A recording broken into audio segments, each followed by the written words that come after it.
izin share screen ya, Mbak.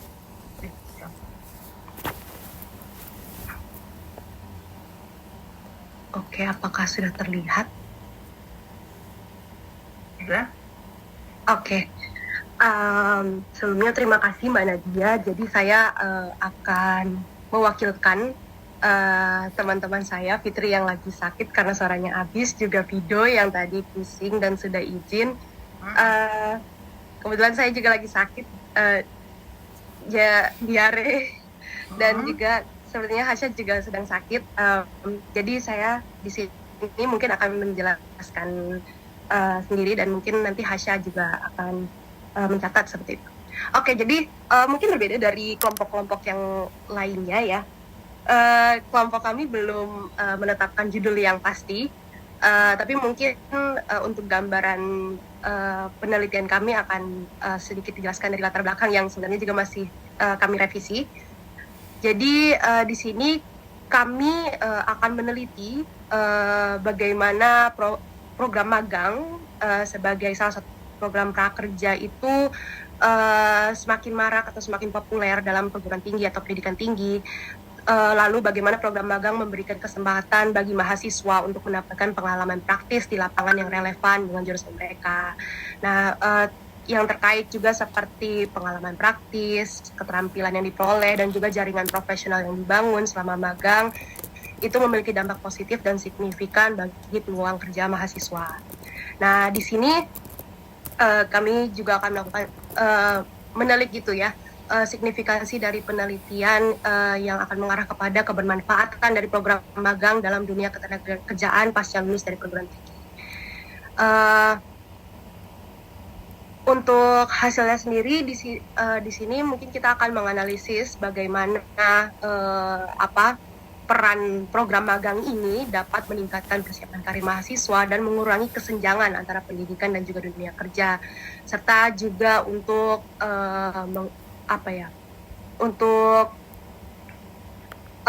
melihat lebih lanjut tentang bagaimana Dinas Ketenagakerjaan sebagai badan yang menjembatani antara tenaga kerja dengan pemberi lapangan ketenagakerjaan. Lalu di sini ada permasalahan singkat mengenai permasalahan yang akan menjadi pembicaraan utama dalam penelitian kami. Jadi dari sedikit riset kita, berbagai posisi magang itu kan sudah dibuka di sektor bidang. Terus juga mereka sudah memberikan peluang yang luas bagi peserta didik dalam melakukan praktik dan edukasi kerja. Akan tetapi kita juga menemukan bahwa sebenarnya angka pengangguran itu tuh lebih paling banyak pada usia produktif. Jadi khususnya untuk yang 15 sampai 24 tahun dan juga yang lulusan S1 dan juga diplomat seperti itu. Nah, di sini ada persentasenya sekitar 42,62% itu didominasi oleh mereka yang lulusan SLTA atau setara dengan SMK, SMA atau SMK, lalu juga dari akademi atau diploma atau S1 seperti itu. Nah, di sini juga diperkuat oleh data survei yang dikajikan oleh Sakernas tahun 2022 bahwa 673,49,077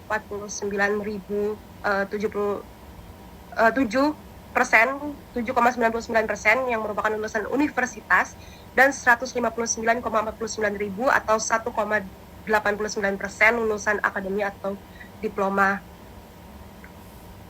Di sini menunjukkan pengangguran gitu. Nah, sehingga di sini kita kelompok kami menimbulkan perhatian pada struktur program magang yang perlu diteliti gitu ya. Kita kembali bahwa di sini program magang sudah dinyatakan sebagai program yang diharapkan bisa gitu ya untuk menjadi peluang yang luas untuk peluang kerja. Akan tetapi survei mengatakan bahwa hal demikian. Oleh karena itu, kita akan meneliti lebih lanjut apakah program magang yang diberlakukan di Indonesia itu sudah cukup. Yang juga akan didukung oleh peneliti. Pertanyaan pemicu di sini bagaimana proses partisipasi dalam studi magang mempengaruhi tingkat kesempatan kerja mahasiswa, bagaimana peran pengalaman praktis dan keterampilan yang diperoleh selama magang dalam meningkatkan peluang kerja, lalu juga sejauh mana peran jaringan profesional yang dibangun selama magang berkontribusi terhadap peningkatan ketenagakerjaan. Seperti itu. Oke. Makasih Tika untuk presentasinya. Pertama,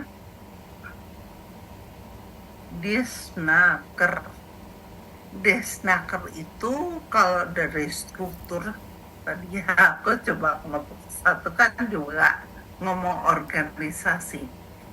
Jadi Disnaker itu pertama di latar belakang itu kamu harus lihat dulu.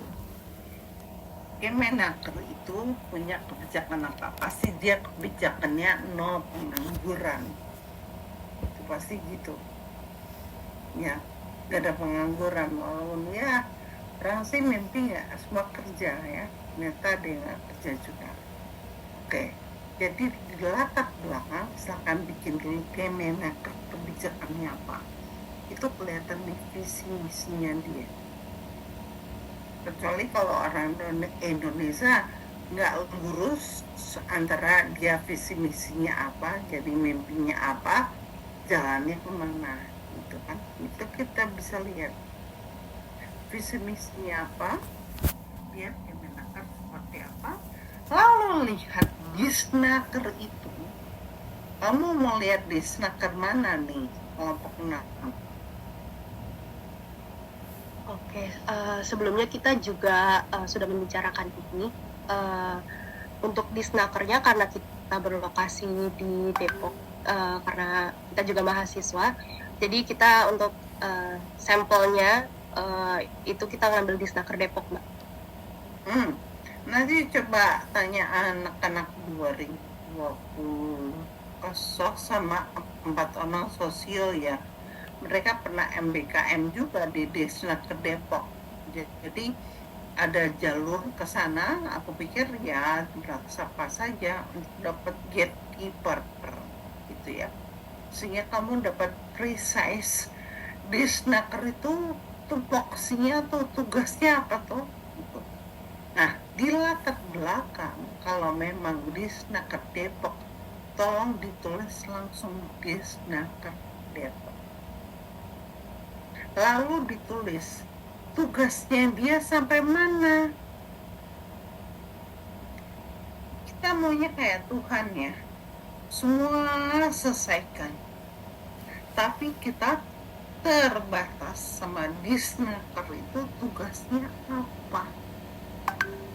Karena saya tuh tahu ya, misalnya gini, waktu saya ngajukan aplikasi aja sama Disnaker Depok, Bu, kita mau bikin aplikasi. Wah, Disnaker Depok nggak bisa sendiri, Bu. Dia harus colek juga Diskominfo Depok untuk aplikasi ya. Berarti kan saya harus kerja dua institusi. Nah, kalau kamu memang mau spesifik kelompok 6 untuk tenaga kerja, lihat sebagai suatu badan, dia itu tugasnya apa? Gak boleh lebih dari itu. Kalau lebih dari itu, kita sudah mencampuri urusan orang. Yang pertama, kita juga gak suka kan diurusi urusannya gitu kan. Kita bicara isu privacy sebenarnya di sana. Nah, lihat Disnaker Depok itu tugasnya apa? Di situ sebenarnya kamu bisa lihat apakah dia offset, kalau orang boleh bilang offset lewat dari tugas yang seharusnya, atau program-program yang dia punya memang seputar menunjang Disnaker. Itu ya untuk latar belakang. Jadi lihat Kemenaker apa kebijakannya, Disnaker tugasnya apa, lalu lihat tingkat pengangguran di latar belakang. Tolong spesifik aja. Kelompok 6, kamu mau nyasar SMK, SMA, SMP, atau pendidikan tinggi. Karena SMK, SMA itu ada magangnya. Kalau ngomong soal kurikulum, itu ada magangnya tuh. Jadi magang mana yang kamu lihat? Jangan-jangan yang kamu mau lihat adalah magang Merdeka Belajar, tapi kamu mau lihat di SMA, SMK, ini kan nggak nyambung. Jadi Tika, Fitri, Fido, dan Kasya itu tolong spesifik. Kita sosiologi ya, kelompok mana yang mau dilihat, pendidikan tinggi atau pendidikan menengah, itu masuk ke mana, sehingga kamu spesifik ke situ, pendidikan tinggi atau pendidikan menengah. Nah, untuk pertanyaannya coba lihat Tik. Nah, untuk pertanyaannya, proses partisipasi dalam studi magang sudah pasti nggak ada, Tika. Kamu nggak usah riset. Soalnya semua pemerintah itu top down approach, nggak ada yang bottom up. Pengalaman praktis bego-begoan nih ya. Di Snaker itu pasti sudah ada kerjasama sama sekolah. Nanti tolong ya Bu, kami akan membutuhkan ini. Jadi pengalaman praktis yang dia serap itu adalah pengalaman praktis yang sebenarnya dibutuhkan oleh Disnaker. Jadi aku tuh bingung ya, kata kebebasan tuh gimana? Karena semua tuh nggak sadar sebenarnya sudah dicengkram. Lo mau magang pun kesannya bebas ya, gue bisa kerja nih. Lo ingat ya, lo magang itu perusahaan sudah tahu mau kasih skill apa ke lo, dan itu yang dibutuhkan sama Disnak ada perusahaan-perusahaan itu. Salah nggak? Nggak salah sih, tapi kan kita isu freedom sebenarnya tidak ada di situ. How far is freedom? Itu dipertanyakan sebenarnya. Freedom banget atau enggak? Actually, you are not that freedom. Jadi nomor 1, 2, dan 3 coba dikaji lagi, Tika. Ini sih bagus ya, bagaimana itu pas. Pakai kata bagaimana itu pas. Tapi belakangnya itu loh, tolong spesifikan kelompok mana yang kamu mau teliti, magang apa yang kamu mau lihat, dia sudah punya kerjasama atau belum. Jadi bagaimana sebenarnya kelompok itu memaknai magang. Soalnya saya memaknai magang sama kelompok 6 memaknai magang mungkin berbeda. Kalau saya memakai magang itu artinya memperkaya skill saya supaya saya bisa lakukan sesuatu yang menurut saya bisa. Sedangkan mungkin untuk kelompok 6, yang penting gue magang deh, gue keterima di satu perusahaan, gue dapet cuan, keluarga gue beres. Salah nggak? Nggak salah sih, tapi tugas kalian kelompok 6 adalah membongkar atau dibangking itu semua, gitu ya. Di balik itu ada agenda apa sebenarnya yang mau diwujudkan oleh Disnaker Depok sama si tempat magang.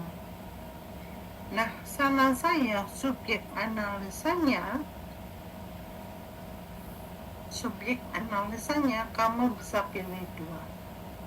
Kalau kamu mau bantu Disnaker, silahkan, subjeknya adalah Disnaker, tapi temuan-temuan kamu itu sangat pro pemerintah. Kalau kamu mau subjeknya adalah anak magang, berarti kamu lihat anak-anak itu bagaimana dia melihat perusahaan, bagaimana dia melihat si Disnaker. Jadi ada konsistensi di dalam melihat itu.